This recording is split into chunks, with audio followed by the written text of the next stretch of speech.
Making a difference. It's at the heart of Southern Inspirations.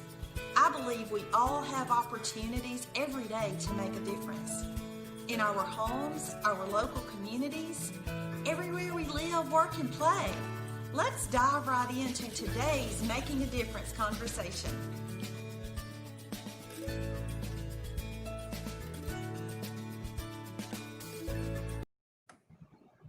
Well, hello everyone. I am Michelle Hill with Southern Inspirations. Welcome to today's episode of Making a Difference. And I'm beyond excited and I'm going to ask you to help me welcome my guest, Racheal Rickman, founder and president of 500 Projects of Love, coming to us from Las Vegas. Should I say Nevada or Nevada? It's Nevada. Some might argue that, but I would say Nevada. Hi, Michelle. How are you today? I am good. Welcome. I am so inspired by you already in our short time of visiting, and I'm so, I'm humbled. I'm grateful. Your level of just willingness and vulnerability and transparency to get on here and have this discussion is just phenomenal. So we're going to dive into the topic of homelessness and a little bit about mental health too, because that comes to your story. So to kick things off, number one, if I haven't said it already, I'm going to say it again. Thank you for doing. Thank you for having me. You are so very welcome. So let's start. And would you help our viewers get to know you a little bit better? Tell us about Racheal. I know that you're in school. You've got 2 bachelor degrees. You're working on your master's. Got a little bit going on while you're also running a nonprofit. So tell us about Racheal and what you can share with us today. Well, hello, everyone. Thanks for those that are watching. I'm very excited to be here today with Michelle and to be able to have the opportunity to share my story. As Michelle mentioned, I am in school. I'm a very busy woman. I like to keep myself busy. I have 3 bachelor's degrees, actually. Oh, my. Knowledge is power. I was always told that growing up. And I had some really influential teachers tell me that knowledge is power. So I wanted to make myself well-versed. And I was able to obtain my bachelor's degrees at the same time. So it just made sense because it was just a difference of a few classes. I am currently working on my master's in marketing, and I'm 3 classes away from finishing that and hoping to be done next year. And then running my nonprofit. That's my passion. That's my heart. I feel like that's my calling, my true purposes in life. And I like to stay busy. Staying busy keeps me motivated. It keeps me going. And I want to be able to show people that you can do it all if you really want it. Right. Well, you are definitely one busy lady. And I don't know if I mentioned this to you before, but my daughter just finished her degree in integrated marketing communications. Wow. No, I don't think you mentioned that, but it's a great degree. It kind of combines everything. So you get a lot of skill sets out. You get a lot of skill sets. Right. Absolutely. Wow, my goodness. Well, I know you're so close with those 3 courses. So congratulations on all of the work you've done. Thank you. I appreciate that. You're welcome. Well, let's dive into the nonprofit and talk a little bit about the history, because I know that it did not start out as a nonprofit dedicated to focusing on the homeless community. So tell us a little bit about how you did start it, and then what kind of inspired you. I know you kind of set it aside for a little while, but that you came back to it. So tell us a little bit about that history, and then what really led you to begin, or I guess rebirth, to help it become what it is today. Absolutely. So I ran 500 Projects of Love roughly for about 11 years. off and on. It started, I was scrolling a Craigslist type website, saw a young woman who was pregnant, and she was reaching out and she needed some maternity clothes. And it was just a random thing. I was just online scrolling, happened to see her post. And I was a mom, so I thought, what could I do to get her some maternity clothes? Unfortunately, everything I had was too big for her. But I started reaching out to my mom friends. And I said, I feel really compelled to help this young woman. What can I do to get her some stuff? Well, of course, that led to people saying, oh, I've got some maternity clothes. But by the way, I have this pack of diapers that my baby outgrew. And I have these bottles that just need new nipples. And a pet sitting in my garage. Well, before you know it, my mom's garage in her home was full, ceiling to floor, with nothing but baby gear. And in 2 years' time, I was able to help and bless over 100 moms. And the organization was called Baby Clothes Worn with Love at that time. I then moved away to college, and I moved into a tiny one-bedroom apartment. There was no way I was going to be able to store all of these baby items, so I gave them to another organization. But also around this same time, my own dad became homeless. And there was an immediate connection. Yes, helping moms was great. As a mom myself, I felt connected to that, but it wasn't quite the same connection. When my dad became homeless, that was a personal connection. That was something that really hit home for me. And I'd always had a heart for helping people. I would volunteer with the American Cancer Society. I would volunteer with Make-A-Wish. I volunteered in hospice care. I couponed and did care packages for the military, Valentine's Day cards for the troops, volunteered at food banks, put together food drives. I did what I could. I was really active on my college campus as well, and did what I could on my college campus, just find ways to give back. But when my dad became homeless, as mentioned previously, that's where that real personal connection came into place for me. I've always had a heart for giving.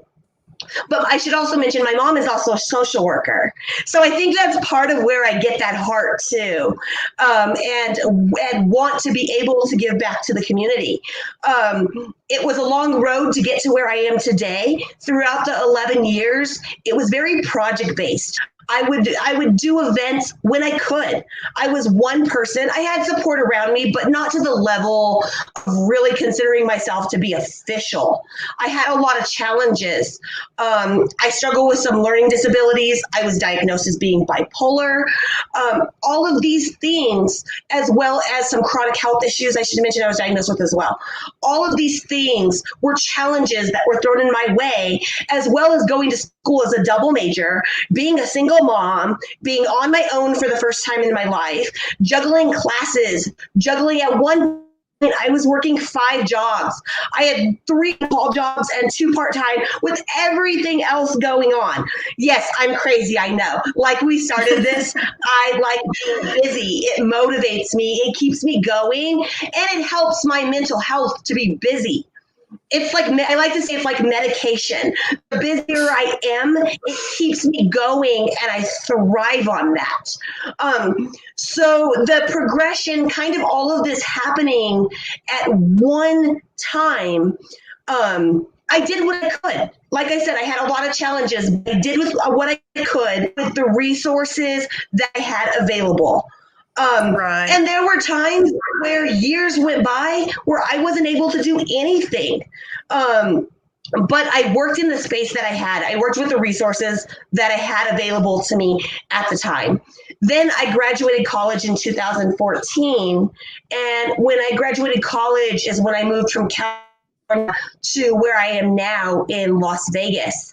And again, when I came to Vegas, my organization sat for about 4 years, and I did absolutely nothing with it. About 2 years ago, I heard a young man's story. And he's 15 now. He just turned 15 a few weeks ago, and I'd like to share his story as well, if that's okay. Absolutely. His name is Kyler. And Kyler started an organization called Kyler's Kicks. When Kyler was 11, he was bullied and stabbed in the chest with a pencil. It punctured his lungs. And something positive came out of that. Kyler and his family are absolutely amazing people, which is why I think it's really important as part of my story to be able to share their story as well. The things Kyler's doing at 15 are so inspirational and so inspiring. And my story wouldn't be what it is today without giving him a little bit of credit for inspiring me. Wow. Approximately 2 years ago, it was the 1 year anniversary of the shooting that happened here in Vegas. And there were 58 lives lost in that shooting, unfortunately. And roughly around this time is when I became familiar with Kyler's family and Kyler's story. And I decided to pledge something to honor the 58 lives that were lost. I wanted to do something around the number 58. One thing, what Kyler's organization stands for, he's since branched out and doing many things now, but how his organization started was he never wanted anybody to be bullied over his shoes because he was bullied over shoes.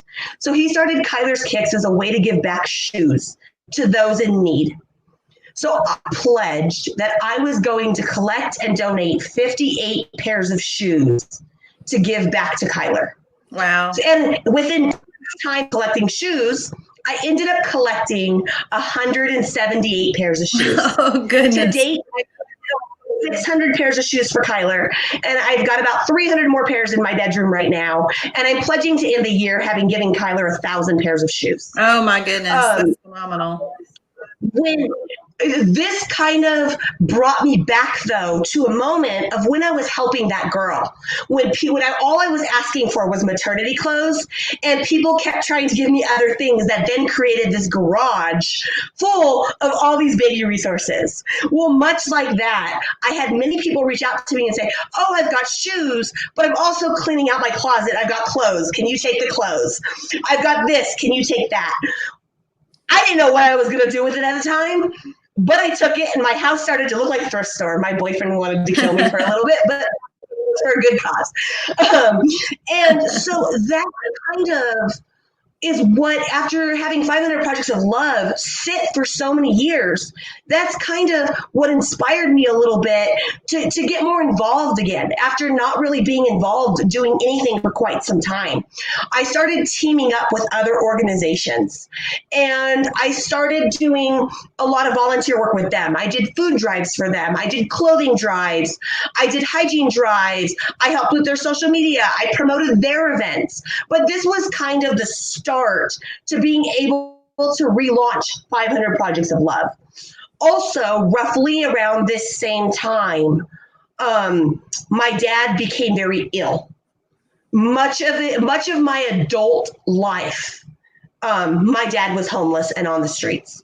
And unfortunately, he was also an addict and struggled with drug and alcohol abuse for as long as I can remember in my life. We didn't have a great relationship for many years because I oftentimes didn't even know where he was. But when he became sick, we went and visited him at the hospital. And this was back in November of last year. And he came home on hospice care to my sister's house and spent 3 days at my sister's house in hospice before he passed. And he passed on his 60th birthday. And I get chills telling this story, but I think it's really important. I am a big believer in the meaning behind numbers, the meaning behind words, the meaning behind why people do things the way they do and behaviors. All of that fascinates me. When I named 500 Projects of Love, I specifically chose that name for a reason. In numerology, the number 500 represents purpose and change.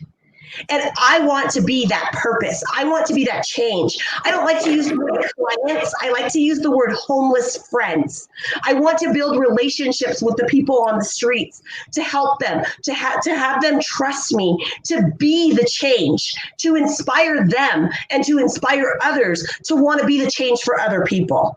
So when I named my organization, there was very specific reasoning behind that name.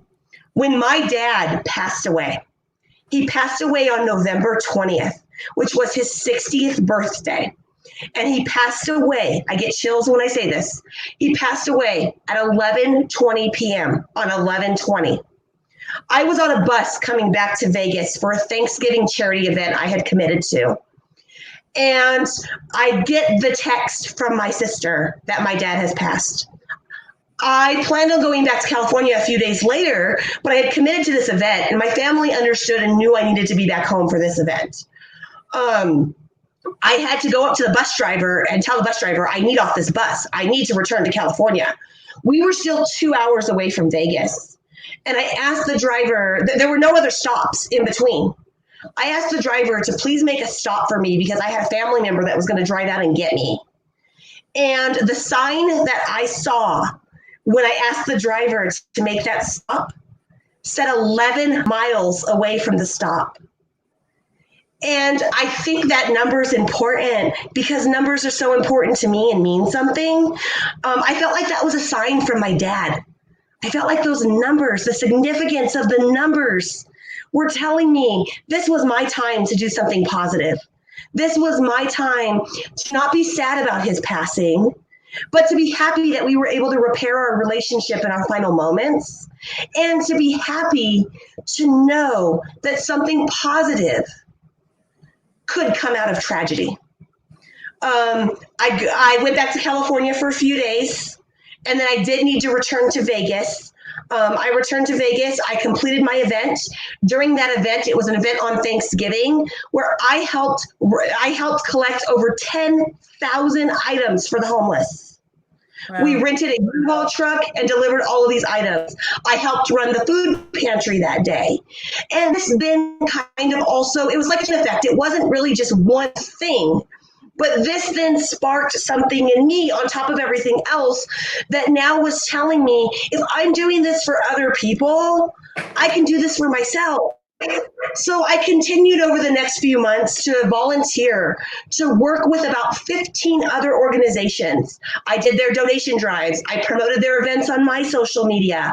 I built relationships with these other organizations.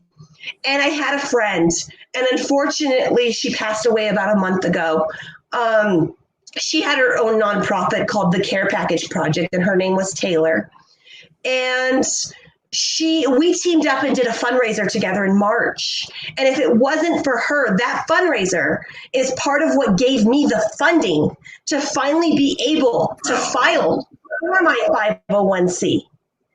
And she supported me and she pushed me and she told me, Racheal, I'm here. I got your back. Do it. It's such a rewarding experience. Do it. And so, of course, I had a lot of things still going on in my life at the time. I had surgery in January. I had just quit a corporate job. I had 2 other part-time jobs that I was working. Again, very busy. I didn't know where the funding was going to come from. I didn't know where my board was going to come from. I didn't even know if people would help me. But I knew being 501c would make me a little bit more credible. I knew it would make people hopefully want to help more. Right. And a platform for me to be able to share my story even more, because now I've got this backing. Now I'm official. Now people aren't going to just see this as a passion project or a hobby or something I do here and there, or Racheal's helping this organization. Now I'm official. Now I have a plan. Right.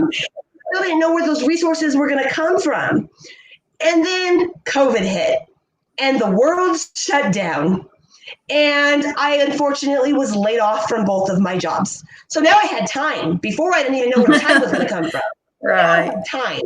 Now I could do research. Now I could really prepare and prep myself for what was going to come next.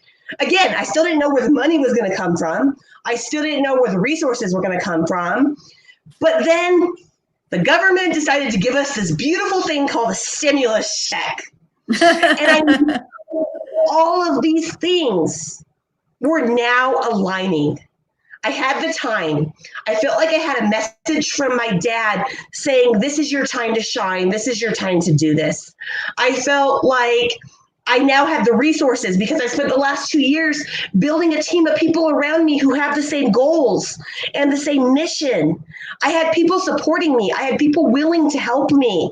Now I had the money to file. Wow. And that's what I did. Great. I filed for my nonprofit in May. I hired a company based out of Florida to do the paperwork for me. Great company.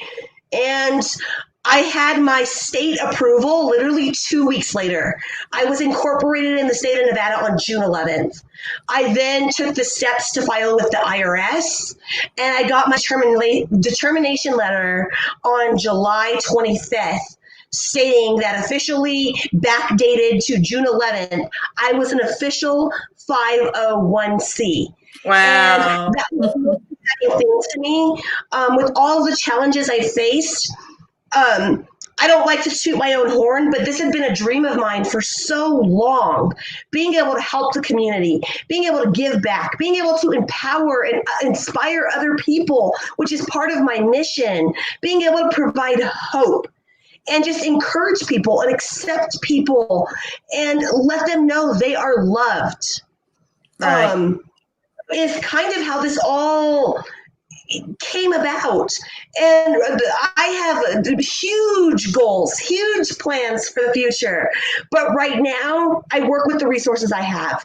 So in Las Vegas, we do a lot of street outreach. We go out, we do our events about once a month. We provide a hot meal to our homeless friends. We provide hygiene items.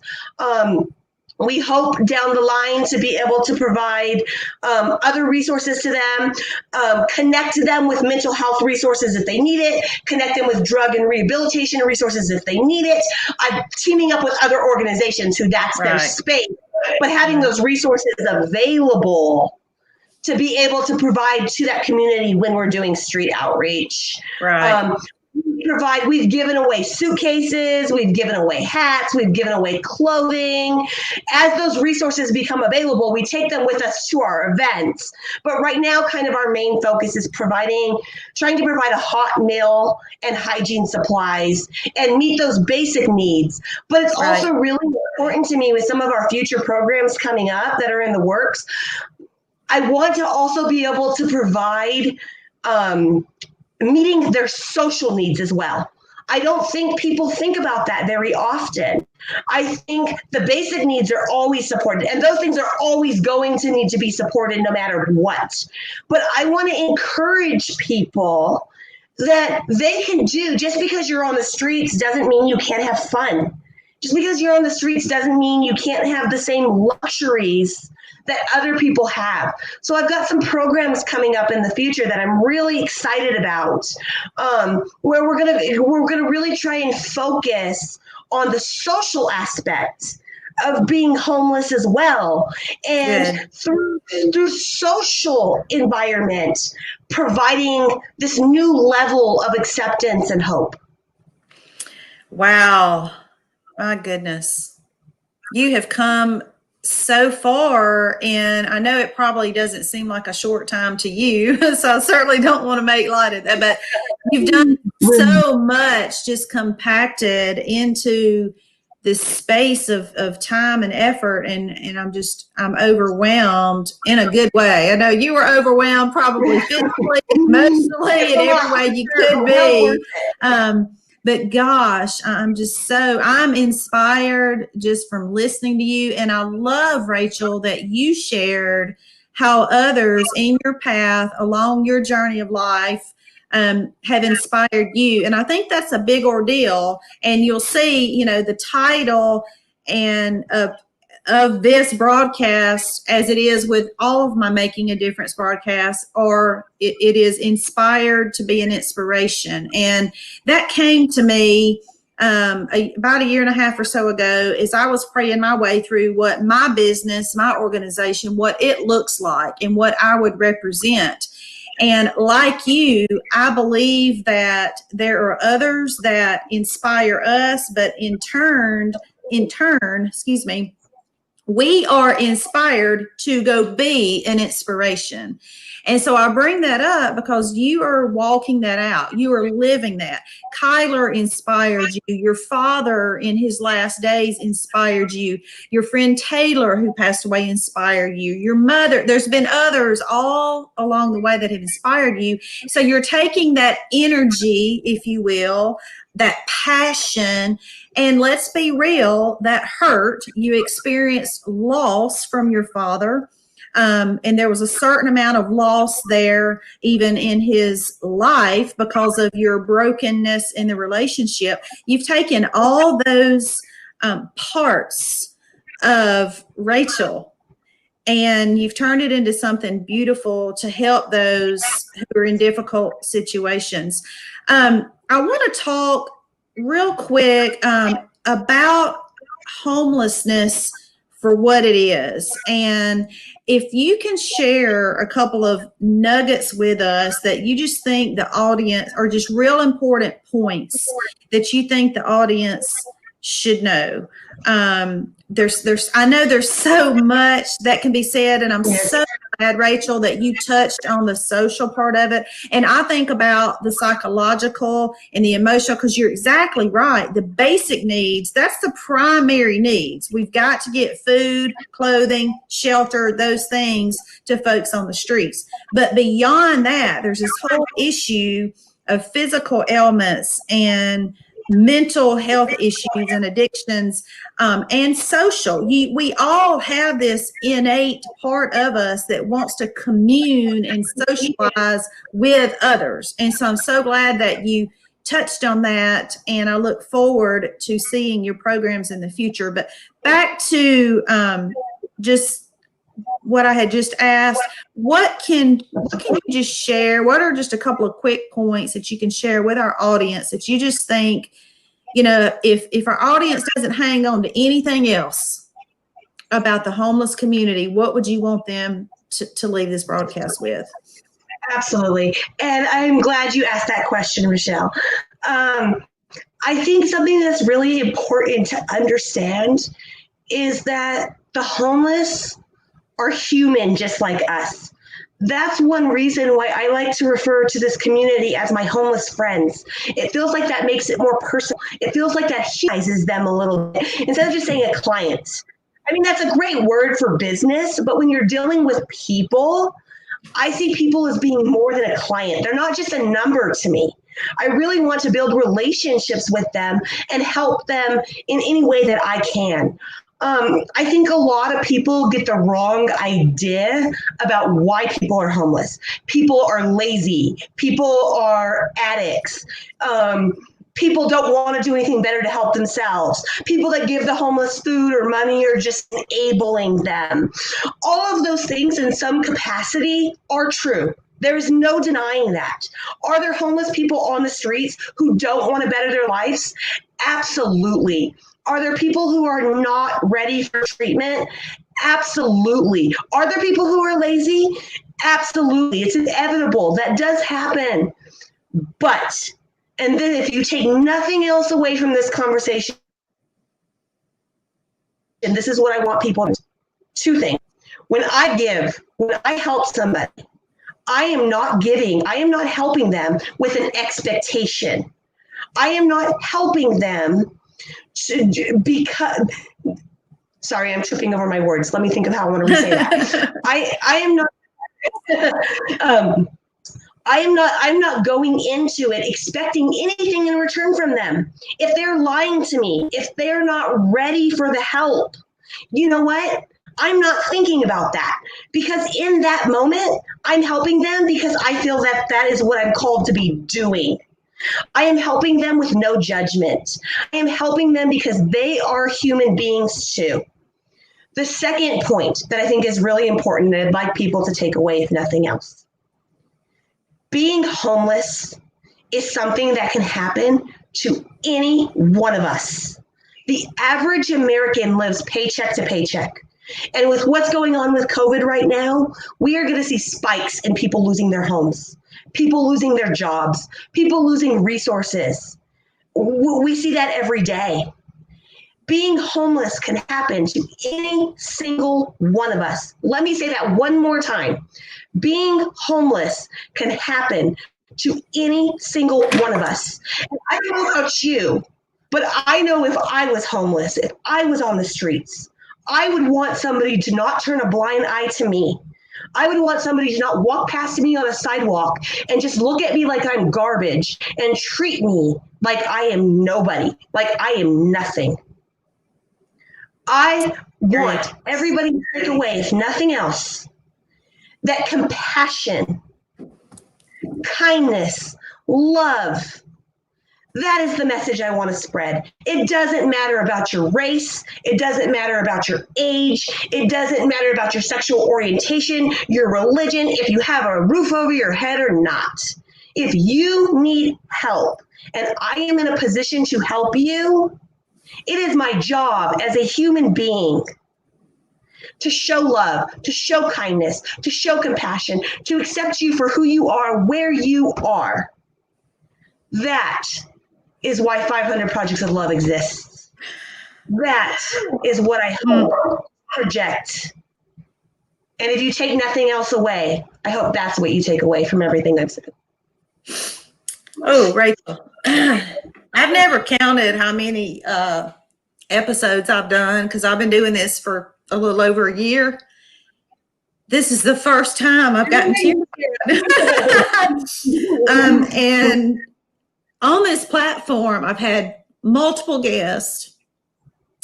We've shared all sorts of topics, from, you mentioned bullying. I've had a bullying guest, domestic abuse, adoption, drowning prevention, various shelters, just so many different stories. I've got one coming up tomorrow about literacy,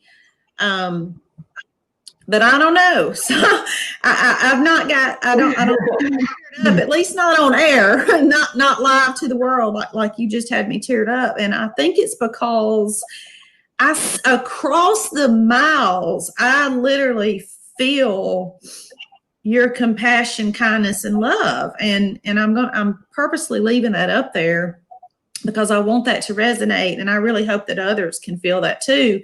And I mean, you're so exactly right. I'm going to put this quote back up there. It can happen to any single one of us. We never know when something might turn and we might find ourselves in that predicament. So if nothing else, I think you have definitely sparked. I like to believe that these things are in us as human beings, but external factors, especially as we age and different negative situations and circumstances that we find ourselves in, we can become hardened to these traits, to these characteristics of ourselves. So I pray and hope that people just have a renewed sense of compassion, kindness, and love to each other, and particularly to the homeless community. So thank you for, again, sharing from your heart. We're getting close to wrapping it up, but before we do, I want you to share with people specifically for your organization there in Las Vegas what folks can do to help. You have a brand new website, which I've had up most of this broadcast. People can go there. It's beautiful. It's all the information is there. People can go there. They can donate. It's clear what they can do, but I want them to hear it from you. Even if, I want to say this, everyone watching, and for those of you who are on replay or you're sharing or whatever, it doesn't matter. This has no geographical boundaries. So if you donate to the organization, sure, she's going to use what you donate there in Las Vegas, but this is beyond Las Vegas. And I would say, I'm stepping out here, but I feel like you're going to agree with me, Racheal. even if you don't necessarily feel led to donate to her organization because it is in Las Vegas, go find a homeless organization to donate to or to volunteer for. But for folks who feel a calling or a kind of pull to help you out, Racheal, what do you want them to do? How do you want them to help you? Absolutely. And I'm glad you mentioned what you did, Michelle, because that was a point that I was going to touch on. Of course, I appreciate the help. Of course, I can use all the resources that I can get my hands on to keep doing what I do. I'm a new nonprofit. I'm startup. I'm grassroots. I take any help and any resources. It's greatly appreciated. One of the best ways that people can help me, of course, is donating. My website is actually, I saved my website going live for this particular interview. My website, this is the first time people are going to be able to see my website. I am launching my website right now as we are speaking. I love it. So please go check out the website. You can also find my Facebook page under 500 Projects of Love if you search me on Facebook. One of the things that helps me the most is word of mouth, spreading my message. The more eyes I have on what I'm doing. If you're unable to donate, please share my posts. Please like my page. Please interact with the things I'm posting. Like them, put a love, put a comment. That engagement boosts it. And people can see that, and that helps bring visibility to the message that I'm trying to spread. Donate if you can, whether that's to me or that's to another organization. Get involved. We all have this power inside of us. We all have the capability, even if it's $1. Let me break some things down real quick, if that's okay, just so people can understand the impact of $1. You know what $1 can buy me? $1 can buy me 4 cups of applesauce. $1 can buy me a pack of 6 granola bars. $1 can buy me 3 pairs of socks. $1 is a portion of buying a case of 24 bottles of water. $1 can buy me a loaf of bread. There are so many things that $1 can buy. People think, well, I can't afford to donate. I don't have the money. Think about the impact of what even $1 can make. And I know because I've done it and I got the data that proves it. But other ways that I think are important, make somebody smile. Be kind to one another. We have enough hate in this world. We have enough ugliness. We need to stop that. We need to support each other. Next time you walk by a homeless person, maybe you don't have any change on you. Maybe you have nothing you can give them, but you look at them and say hello. Don't just walk by them and disregard them as if they're just garbage on the sidewalk. Acknowledge them, smile at them. Try and understand somebody else's story. There's so much power in being able to connect with one another. And I think the way that we truly connect with one another is understanding somebody's struggle, understanding why we do the things the way we do them, understanding how somebody got from point A to point B, and how from point B they're going to get to E. You don't do that unless you have conversations with people. You don't do that unless you understand one another. So what I ask of you today, please share my post. Donate if you can, whether it's to me or to somebody else. Volunteer if you're able to. And if nothing else, be the light in somebody else's darkness. Thank you. Wow. Oh, goodness. Oh, I've got chill bumps. I've got chill bumps. Wonderful advice. Thank you, Racheal. Thank you just over and over for everything you are, everything you're doing, how you are truly making a difference in the lives of others across Las Vegas and across the United States and across the world. You are. And I'm honored and humbled to be a part to help you spread the word. And I cannot wait to see how you grow and how many more individuals you're able to help. And so this is the first of many conversations between you and I. Absolutely. Stay in touch, and I want to know things that are going on and different events that you're having. And I know that our audience is going to love to have you back because you've just been incredible, just absolutely incredible. So I thank you again. And I thank you for having me. And anytime you'll have me again, I'd love to come back. I'd love to share, the different projects we're working on. Right now, we're working on our calendar through December. So we've got lots of events coming up in the future, lots of programs I'm hoping to launch at the beginning of next year, lots of exciting things to come. And I'd absolutely love the opportunity to come back and share some of those things. Wonderful. Glad to hear it, because we're going to do it. We're going to stay in touch. With that, everyone, that is a wrap for this just very inspiring conversation with Racheal Rickman, president and founder of 500 Projects of Love in Las Vegas, Nevada. Thank you, Southern Inspirations audience and new audience members of Racheal that have joined us. Thank you all for watching. I will ask just to put an exclamation point on Racheal's ask that you share this broadcast, that you share the things that she's posting, and help her to continue to grow and help Southern Inspirations too. This is what I do. I share good stories about good people doing good things. And so I appreciate your support for this platform as well. With that, everyone have a wonderful rest of your day, your evening, whatever time it is, wherever you are. And see you again soon. Take care, everybody. Bye-bye. Have a great day. Bye.